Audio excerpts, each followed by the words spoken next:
serie. Hoy día nos corresponde estudiar el capítulo 2, de los versículos 18 hasta el 29. Dice el texto: Hijitos, ya es el último tiempo, y según vosotros oísteis que el anticristo viene. Así ahora han surgido muchos anticristos. Por esto conocemos que es el último tiempo. Salieron de nosotros, pero no eran de nosotros. Porque si hubiesen sido de nosotros, habrían permanecido con nosotros. Pero salieron para que se manifestase que no todos son de nosotros. Pero vosotros tenéis la unción del Santo, y conocéis todas las cosas. No os he escrito como si ignoraseis la verdad, sino porque la conocéis, y porque ninguna mentira procede de la verdad. ¿Quién es el mentiroso? Sino el que niega que Jesús es el Cristo. Este es anticristo, el que niega al Padre y al Hijo. Todo aquel que niega al Hijo tampoco tiene al Padre. El que confiesa al Hijo tiene también al Padre. Lo que habéis oído desde el principio permanezca en vosotros. Si lo que habéis oído desde el principio permanece en vosotros, también vosotros permaneceréis en el Hijo y en el Padre. Y esta es la promesa que Él nos hizo, la vida eterna. Os he escrito esto sobre los que os engañan, pero la unción que vosotros recibisteis de Él permanece en vosotros y no tenéis necesidad de que nadie os enseñe. Así como la unción misma os enseña todas las cosas y es verdadera, y no es mentira según ella os ha enseñado. Permaneced en Él. Y ahora, hijitos, permaneced en Él, para que cuando se manifieste tengamos confianza, para que en su venida no nos alejemos de Él avergonzados. Si sabéis que Él es justo, sabed también que todo el que hace justicia es nacido de Él. Hermanos, existen varios métodos para descubrir, comprender o revelar algo, y uno de los métodos más conocidos se llama prueba por contraste. Prueba por contraste. Y la definición depende del área en el que uno pueda ocupar esta prueba, pero básicamente este método lo que busca es exponer la verdad poniendo frente a frente lo que es incorrecto para poder descubrir lo correcto. Este método es utilizado en la ingeniería, en la medicina, en la tecnología y también en áreas humanistas como la psicología o el derecho. Y se caracteriza principalmente porque es muy efectivo al momento de poder distinguir lo inútil de lo útil, lo sano de lo enfermo, lo verdadero de lo falso. Nosotros hoy continuamos nuestra serie en Primera de Juan, y como vimos en el primer sermón de esta serie, el propósito principal del apóstol es ofrecer pruebas a los verdaderos cristianos para que ellos puedan confirmar su fe. Ofrecer pruebas para que ellos puedan confirmar su fe. Ya hemos visto pruebas como el hecho de andar en la luz, hemos visto pruebas como el tener un correcto entendimiento acerca del pecado, pruebas como el amor al prójimo, el no amar las cosas de este mundo, y hoy el texto nos va a hablar acerca de una prueba de carácter doctrinal. Y seguramente ya nos ha llamado la atención que en el texto que acabamos de leer, Juan habla aquí del anticristo. Y sin ir muy profundo en su etimología, la misma palabra ya nos da a entender que un anticristo es aquel que va contra Cristo. No es solamente un falso Cristo, sino alguien que abiertamente es contrario a la obra de Cristo. Y las Escrituras relacionan este personaje con la segunda venida de Cristo. Es decir, que cuando aparezca el anticristo, entonces vendrá Cristo por segunda vez. Y profundizaremos un poco más de esto a medida que avancemos en el texto. Pero no debemos pensar, hermanos, que hoy día es una clase de teología sistemática acerca de las señales del fin. Tampoco debemos pensar que hoy día vamos a hablar del anticristo porque son las elecciones y vamos a saber quizás quién es el futuro presidente de Chile. Lo que veremos hoy día es cómo Juan ofrece una prueba doctrinal para poder fortalecer nuestra fe. Lo que veremos es cómo Juan nos ayuda a identificar las características del anticristo para ser fortalecidos permaneciendo en Cristo. Es decir, que por una prueba por contraste, nosotros veremos cuáles son los atributos principales de los anticristos para que podamos ver cuáles son los atributos que nos relacionan al creyente con Cristo, de manera que nuestra fe sea fortalecida y que podamos permanecer en Él. Por eso, el tema para hoy es el siguiente: discerniendo los anticristos para permanecer en Cristo. Discerniendo los anticristos para permanecer en Cristo. Y lo primero que nos muestra el texto es que los anticristos son aquellos que se apartan de la fe verdadera. Y encontramos esto en los versículos 18 al 21. Juan comienza escribiendo con su estilo pastoral que ya hemos visto, llamando a su audiencia de hijitos. Y esta vez les escribe: hijitos, ustedes ya están viviendo el último tiempo, lo que es equivalente a los últimos días, a la última hora, y que según ellos oyeron, ya viene el anticristo. ¿Qué está diciendo aquí Juan al iniciar esta sección? Es interesante notar que en las Escrituras Juan es el único en ocupar de hecho el término anticristo, una doctrina que seguramente hemos escuchado bastante. Pero a pesar de que es el único en ocupar el término anticristo, ya se había advertido que una de las señales de los tiempos del fin sería las características de un hombre parecido al anticristo. Nosotros podemos ver esto en el Antiguo Testamento, en libros como Daniel, el capítulo 7, en el capítulo 11, en Ezequiel también habla un poco de este personaje, y también lo vemos en el Nuevo Testamento, en Mateo capítulo 24, cuando Jesús mismo se refiere a las señales antes del fin y habla de que habrán falsos cristos. Y Pablo, en Primera de Tesalonicenses capítulo 4, también habla acerca de este hombre de pecado.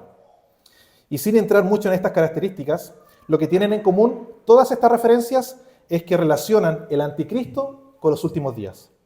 Y Juan va a decir entonces que ustedes ya han oído acerca del anticristo y que esta relación entre el anticristo y los últimos días nos ayuda a entender que entonces ya estamos en los últimos días, porque ciertamente han aparecido muchos anticristos. Es decir, no se refiere solamente a este último personaje, sino que han aparecido ya muchos anticristos. Y estos últimos días que Juan está hablando aquí es el periodo entre la primera y la segunda venida de Cristo. Entre la primera y la segunda venida de Cristo.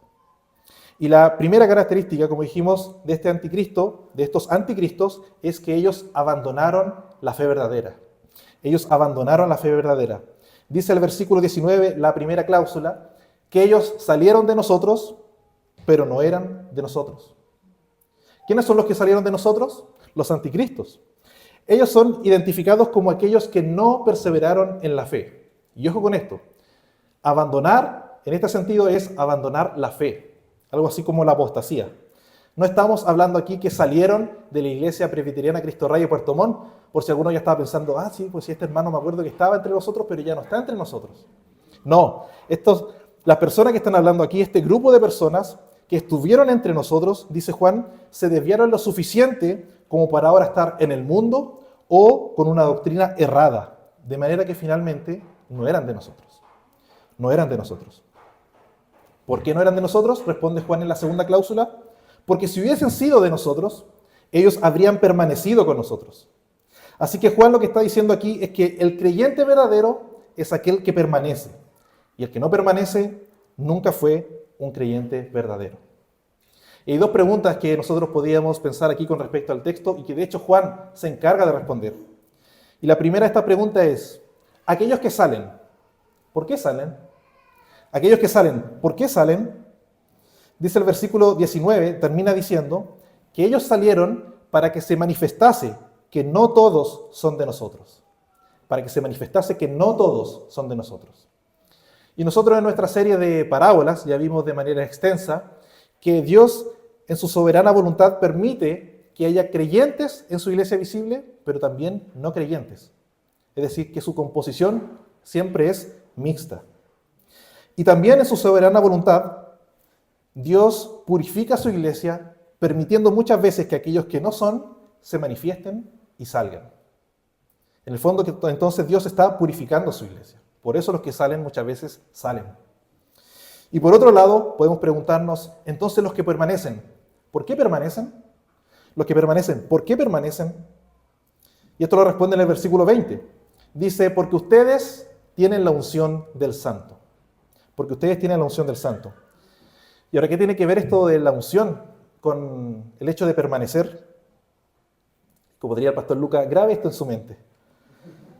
En el Antiguo Testamento, nosotros vemos que todas las personas eran salvas de la misma manera que somos salvos hoy día, por la obra del Espíritu Santo en cada creyente. Sin embargo, En el Antiguo Testamento nosotros veíamos que habían ciertas personas que eran ungidas para poder desempeñar un rol específico, como por ejemplo ser profeta, ser rey o ser sacerdote. Y el Espíritu Santo venía de manera especial sobre ellos para poder capacitarlos.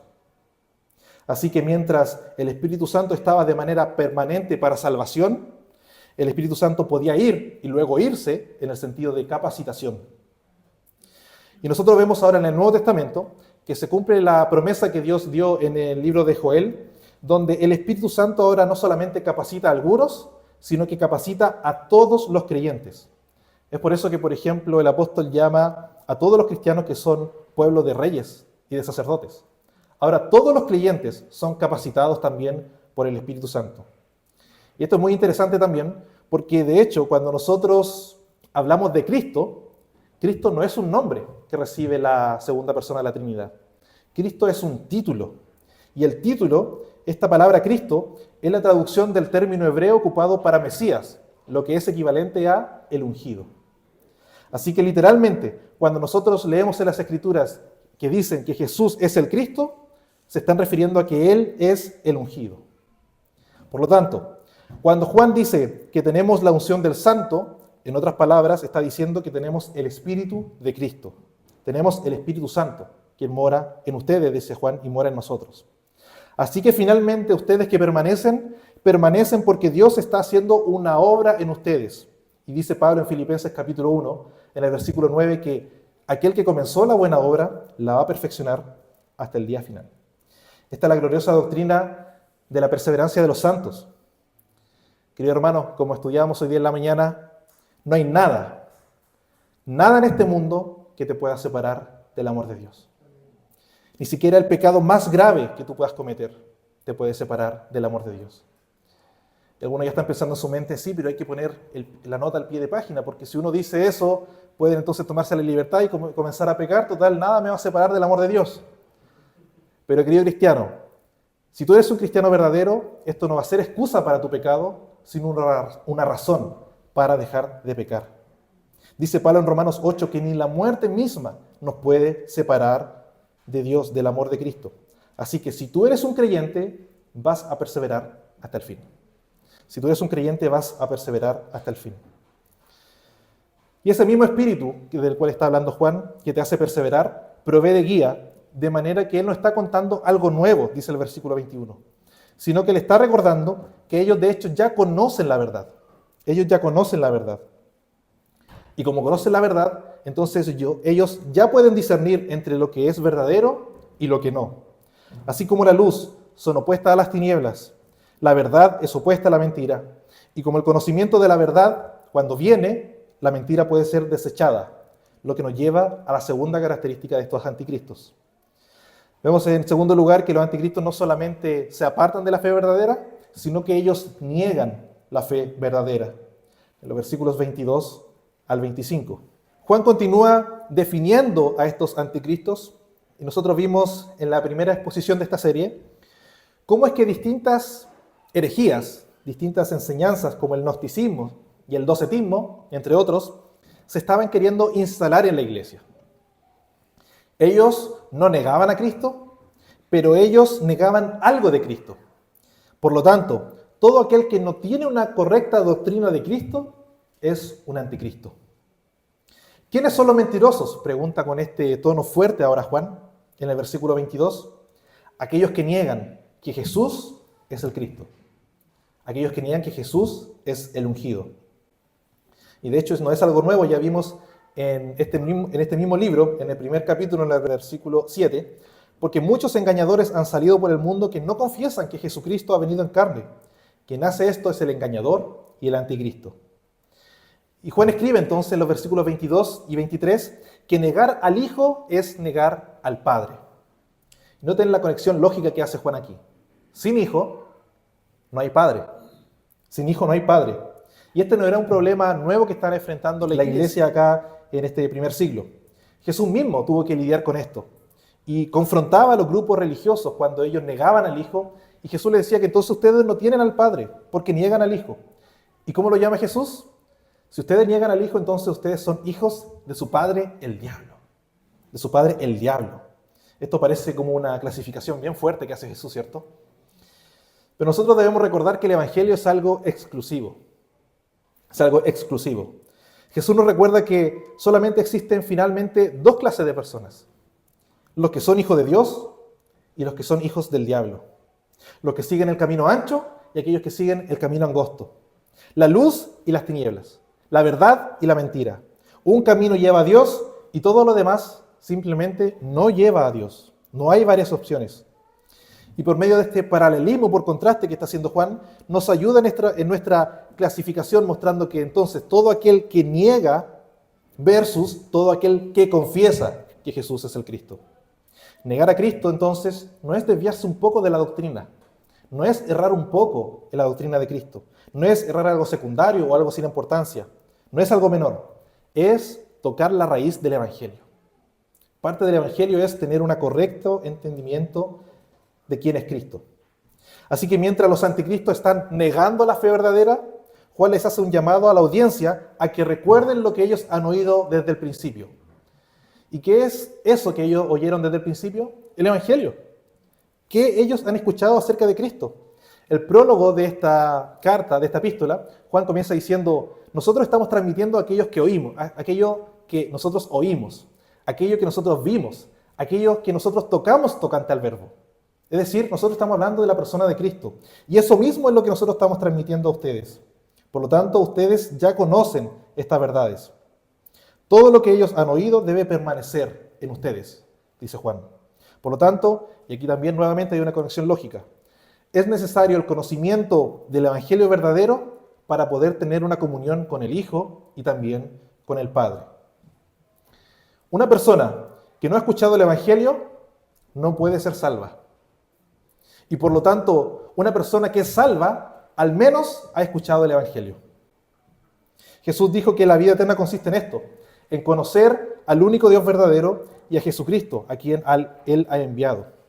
Pero no hay que perderse en este conocimiento. No se trata entonces de tener solamente un mero conocimiento intelectual.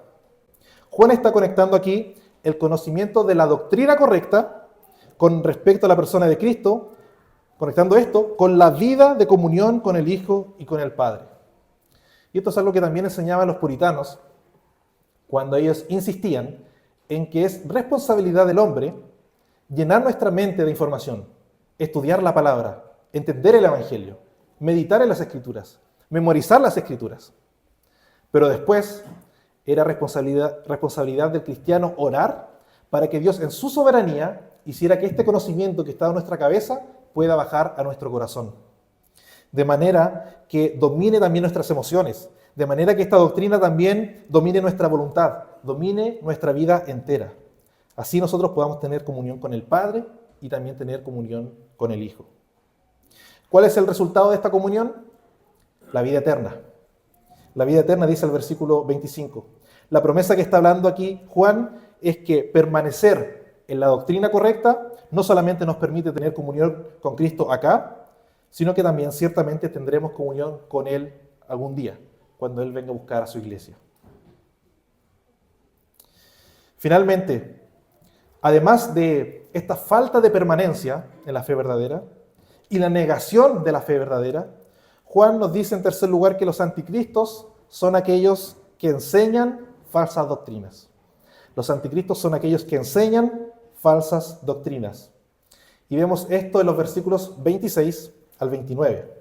En los últimos versículos de este capítulo que nosotros acabamos de leer, Juan resalta que ha estado escribiendo sobre aquellos que engañan o que intentan engañar a los creyentes, a los cristianos. Se habían levantado falsos maestros que querían enseñar herejías, las cuales muchos de la audiencia ya estaban escuchando, quizás incluso ya estaban dudando, pero ¿quién te está diciendo la verdad? ¿Lo que nos dijo el apóstol o lo que están enseñando estos nuevos maestros o aparentes maestros? Así que Juan escribe que estos falsos maestros quieren engañar a los creyentes, pero Juan ya hizo la advertencia.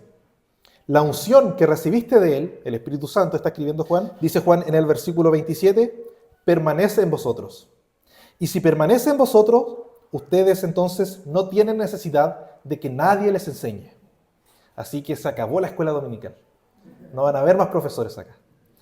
Claramente eso no es lo que está hablando Juan. No está diciendo que no necesitamos predicadores y que no necesitamos maestros. Aquí es importante nuevamente el contexto en el cual escribe Juan.